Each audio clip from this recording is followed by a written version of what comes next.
अस्सलामुअलैकुम। आज फिर मैं हाज़िर हूँ एक नई वीडियो के साथ। उम्मीद करती हूँ आप लोग ठीक-ठाक होंगे। तो आज हम एक नए सेक्शन को सीखने की कोशिश करेंगे। तो सबसे पहले मैं उस सेक्शन को हाइलाइट कर देती हूँ आपके सामने कि आज हम कौन-सा सेक्शन सीखने की कोशिश करेंगे। यहाँ पर ऑलरेडी मेंशन किया हुआ पैराग्राफ। पैराग्राफ वाले पोर्शन के टूल्स को सीखने की कोशिश करेंगे। ठीक हो गया। और सबसे पहले अब मैं आपको यहाँ पर मेंशन करती हूँ कि ये कौन-कौन से टूल्स होंगे। ठीक हो गया। इन टूल्स में से अब मैं इम्प्लीमेंट भी करती जाऊँगी और आपको बताती भी जाऊँगी। सबसे पहले जो हम यूज़ करेंगे वो होगा बुलेट्स। ठीक है। बुलेट्स की डिफरेंट टाइप्स हैं जो कि मैं यहाँ पर आपको शो भी कर दूँगी और अप्लाई करके भी दिखाती जाऊँगी, ताकि आपको डिफ़रेंस जो है ना वो खुद ही महसूस होता जाए। ठीक है। ये फर्स्ट पॉइंट में मैंने जो बुलेट यूज़ किया वो ऑलरेडी आपको दिखाई दे रहा होगा। एंड नेक्स्ट पॉइंट पे मैं मेंशन करती हूँ और यूज़ करती हूँ, तो आपको पता चल जाएगा कि मैंने कौन-सा बुलेट यूज़ किया। और सबसे ज़्यादा यूज़ होने वाला जो बुलेट है वो सबसे फर्स्ट पॉइंट पे जो यूज़ किया गया वही है। उसके अलावा बहुत कम जो बुलेट्स हैं वो यूज़ किए जाते हैं, वो डिपेंड करता है इंटरेस्ट पे। और ज़्यादातर जो थीसिस वगैरह में यूज़ होते हैं वो पहला बुलेट ही है जो यूज़ किया जाता है। उसके बाद किसी भी पैराग्राफ की नंबरिंग किस तरह की जाती है, कौन-सा टूल यूज़ होता है, और यहाँ पर एक नंबरिंग का टूल है जो कि मेंशन करवाता है नंबरिंग को हर पैराग्राफ के ऊपर। ठीक है, अब मैं यहाँ पर दिखा दूँगी कितनी टाइप्स की नंबरिंग होती है। डिफ़ॉल्टर जो है वो यहाँ पर मैंने ऑलरेडी कर दी है। ठीक है, यहाँ पर 1 टू 3 में भी है, एबीसी में इनके कैपिटल वर्ड्स में भी आ जाता है और स्मॉल वर्ड्स में भी आता है और रोमन में भी आता है। वो आपके इंटरेस्ट पे डिपेंड करता है कि आप कौन-सी नंबरिंग यूज़ करना चाह रहे हैं। और यहाँ पर हर तरह की जो नंबरिंग है वो यूज़ की जा सकती है थीसिस में। मैं फर्दर आपको थीसिस की जो फॉर्मेटिंग है वो भी सिखा दूँगी, लेकिन अभी मैं आपको फॉर्मली सिखा रही हूँ कि असाइनमेंट्स के लिए किस तरह यूज़ होती है।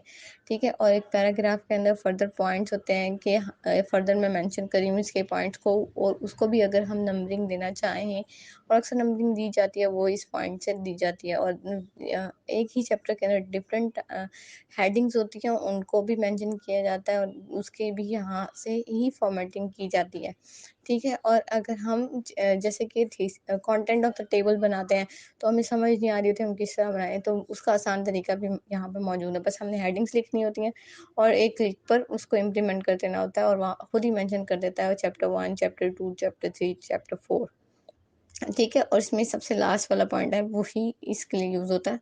उसके अलावा मैंने फॉर्मल यूज़ भी करके कंट्रोल जी के साथ उसे ख़त्म भी कर दिया है।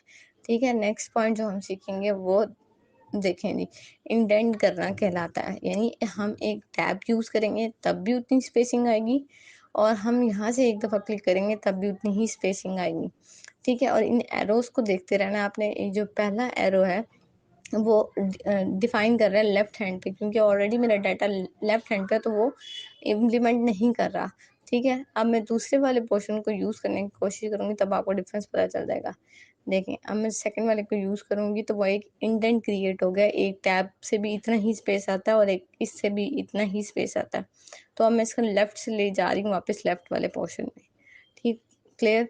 और उसके बाद एक ए टू ज़ी की फॉर्मेटिंग है। लाइक हम रेफ़रेंसेस को ए टू ज़ी करते हैं।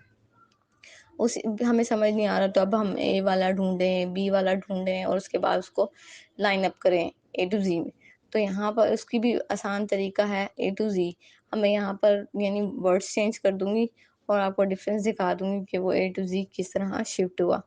ठीक है? अब मैंने यहाँ पर डब्ल्यू लिख दिया और नीचे ही मैं उसको और वर्ड यूज़ कर दूँगी ताकि आपको पता चल जाए कि वो ए टू ज़ी में किस तरह कन्वर्ट होगा। अब मैंने ए यहाँ पे प्रेस कर देना है इस टूल को, और यहाँ पे ओके कर देना है। ओके करके आपको डिफरेंट महसूस हो जाएगा। देखें, ए ऊपर चला गया, एस नीचे चला गया और डब्ल्यू। ठीक है? और कंट्रोल जी से मैं वापस अपनी फॉर्मेटिंग में आ गई हूँ। ठीक है? इस फॉर्मेटिंग को मैं यहीं तक दिखा रही हूँ ताकि आपको क्लियर हो जाए। रेफरेंस इस तरह ए टू ज़ी किए जाते हैं। ठीक है? और उसके बाद यहाँ पर पैराग्राफ की स्टाइलिंग है। स्टाइलिंग किस तरह होती है कि वो कुछ डाटा हम लेफ्ट में रखते हैं, कुछ हम सेंटर में रखते हैं, कुछ राइट में रखते हैं, तो वो इससे होता है। ठीक है? कंट्रोल एल करेंगे तो वो लेफ्ट में जाएगा डाटा। ठीक है? कंट्रोल ई करेंगे तो सेंटर में रहेगा।